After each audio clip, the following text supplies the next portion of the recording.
Hi, I'm Chris. And I'm Anna. We're the Hutchinsons. We own Hutchinson Maple Products in Lake Paul, Nova Scotia, and we're the largest certified organic maple producers in the province of Nova Scotia. For over 21 years on the road, running a successful trucking business, we've had quite a journey that has taken us home here to Hutchinson Acres. This is our story.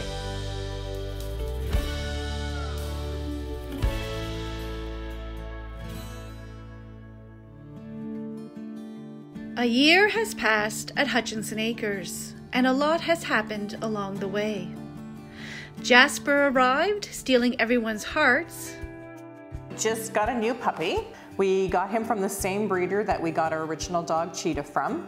And the breeder is out of Ontario, and it's called Von Rothhaus Breeders. They produce absolutely beautiful German Shepherd purebred dogs. So Jasper and Cheetah both are sable shepherds. So they have a different coloring than the typical German Shepherd that you would see here. He's a very, very active puppy. He's keeping us up at night. He's keeping us very active during the day. He's a beautiful dog though. He has a great temperament, and with a little bit of training, he will do very well.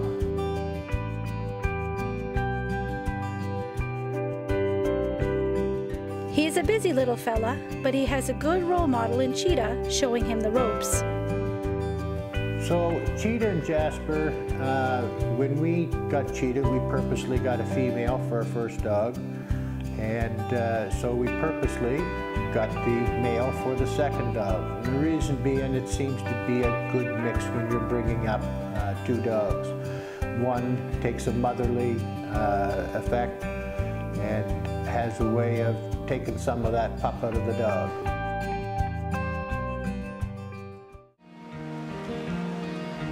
Then there were some issues with the RO machines before the season started. Today we're at the cookhouse, and we're going to switch out of membranes. These old membranes are starting to get old and they're not as efficient as they were. So what we're going to do is we're going to put new membranes in and take the old ones out, and they will be used as spares for later on.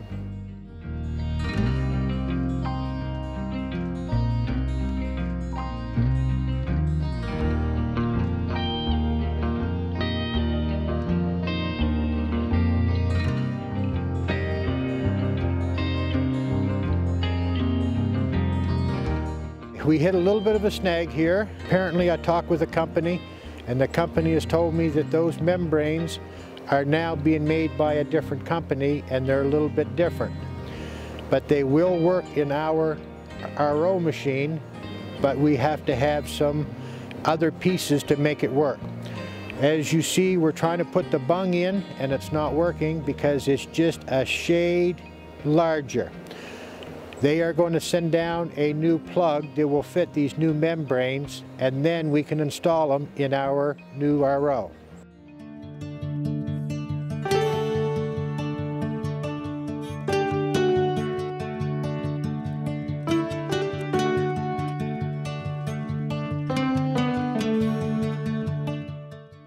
With the ROs up and running, we were able to tap into the season. Hutchinson's Maple Products has a sugar bush that spans over 900 acres and 65,000 taps. That's a lot of taps, and it keeps the tappers like CJ busy. And as you can see, CJ here, she's tapping. Now, CJ has a background at the Forestry Technician School in New Brunswick, and allows her to talk with the other people here, the other tappers, and to give them pointers on what to look for in defects in a tree that we would probably take out of production if we could see a tree that had serious defects. This just eliminates problems later on in the season with leaks and bacteria that comes with a tree that has a defect in it. So CJ is able to work with the rest of them and show them what to look for. Now, as you can see today, it's nice, it's calm, and these are the days that we like to be in the woods.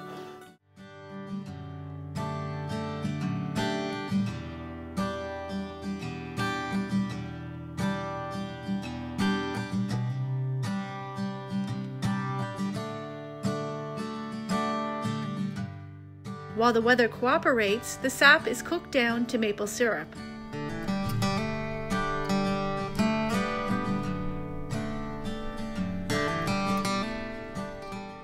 We're right in the middle of our season now. It is busy. Everything is pretty much flat out. We are a little bit concerned that the weather is starting to warm up a little bit too quickly this year and that it's going to end our season earlier. This is something that we don't like to see, but that is what Mother Nature does. Climate change caused a shorter season. The temperatures are staying warm and the buds are coming out. Once the buds are fully out, the maple season sadly comes to an end.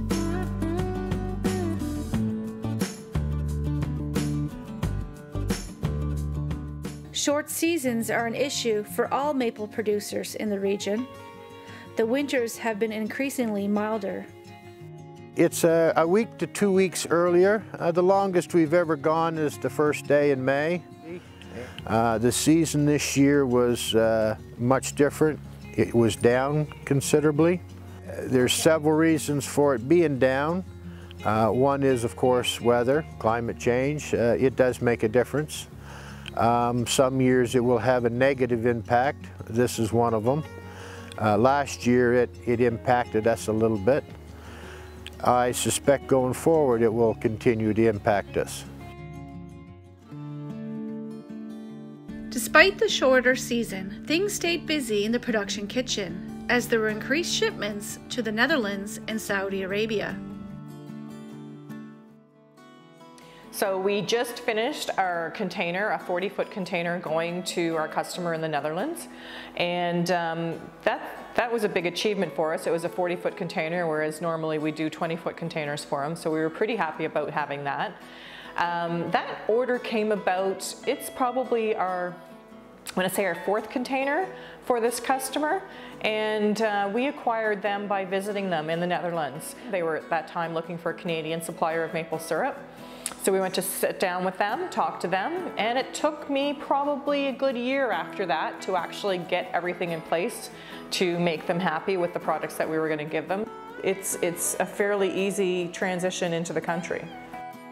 With such a large order, it takes a hard-working team behind the scenes to make it all come together. Of course, I've had a lot of help here in production to get this order together. It was a lot of work to bottle everything, label everything, get it on the pallets right, make sure the dating is all correct, if they have a certain date format that they have to use, make sure the labels were all on, make sure we have exactly the right amount of product going on every single pallet. It's a lot of work for everybody, and our staff here did a really good job making this happen. So I'm really happy that we can get it all together within the 8-week period that we have. As the container for the Netherlands is sealed and on its way, another container arrives this week, bound for Saudi Arabia. Saudi Arabia is a very large customer of ours as well, and it seems that whenever we get a container going in export, we get 2 containers at the same time going to different countries. So it becomes a huge amount of work all at once for us. So in this case, we had a full container that went to the Netherlands, and we had a full container going to Saudi Arabia. So we were back to back on international orders.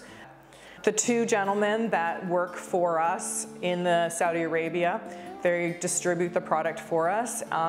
They both lived in Halifax at one time, and so they came to us, approached us about selling syrup to them. So we've had some great support from everyone in regards to that, and they're very good people to work with, so we very much enjoy working with them. Then we said goodbye to some old friends. So right now we're in August, and we're losing 2 of our staff. So Brooklyn is leaving, going to university in Calgary, and Caitlin is leaving and going to university in New Brunswick. I'm very sad to see them both go. They have been an amazing addition to our staff over the last few months, and Caitlin's almost been a year. I don't know what we're going to do without them. They bring a lot of joy and happiness to the area. There's laughs and giggles all the time coming out of the kitchen, so I am truly going to miss these 2 girls. They're both extremely hard workers, but they both have a great, bright future, and I wish them both the very best in everything that they do in the future. things got serious around climate change, Hutchinson Maple Products want to promote the maple syrup industry as a way to reduce our carbon footprint. So a tree will absorb excess CO2, which is one of the main causes of global warming and climate change. So what it does is it takes in the CO2 in the air and stores it in its roots and trunk, leaves, like all of the woody parts of the tree. Then it will sequester it until the tree dies, and then it will be released slowly over decades or centuries. So forests mitigate global warming by taking in more CO2 than it releases. A tree's maximum absorption of CO2 is when it's in full growth, at its peak growth period, which is 50 to 80 years. So when you remove it, you're preventing the tree from absorbing the CO2. Hutchinson Maple Products are promoting keeping the forests intact, having many old-growth trees alongside the newer ones, as well as keeping a diversity in the sugar bush is key to a healthy forest.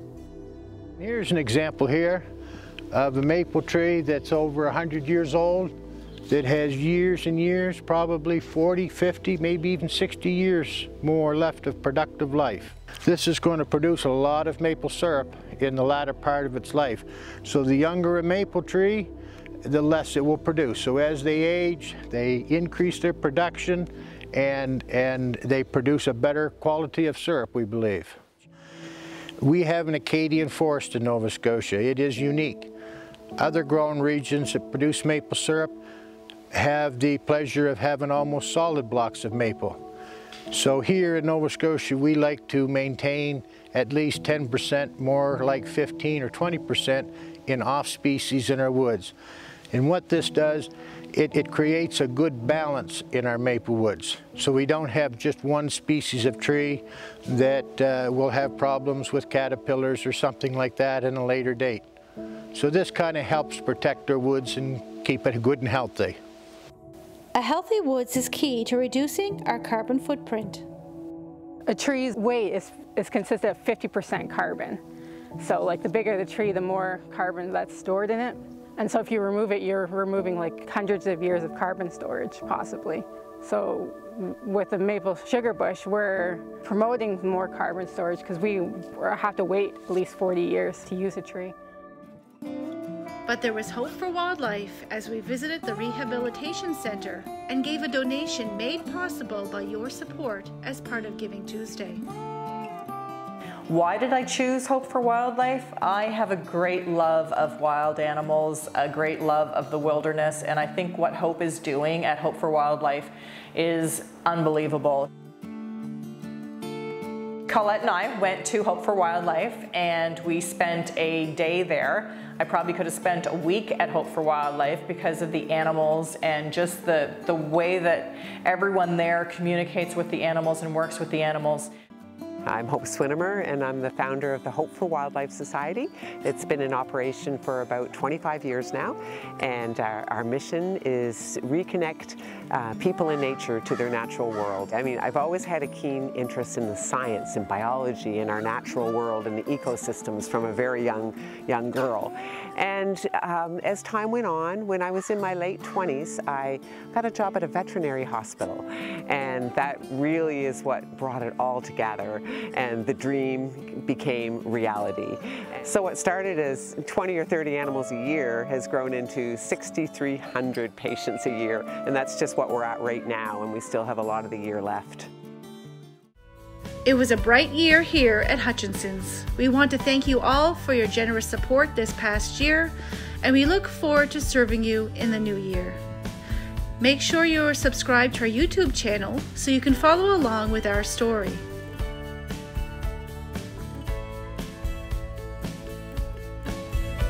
Next week on Hutchinson Acres, we are in the kitchen with Leanne as she makes an appetizer and a drink perfect for entertaining.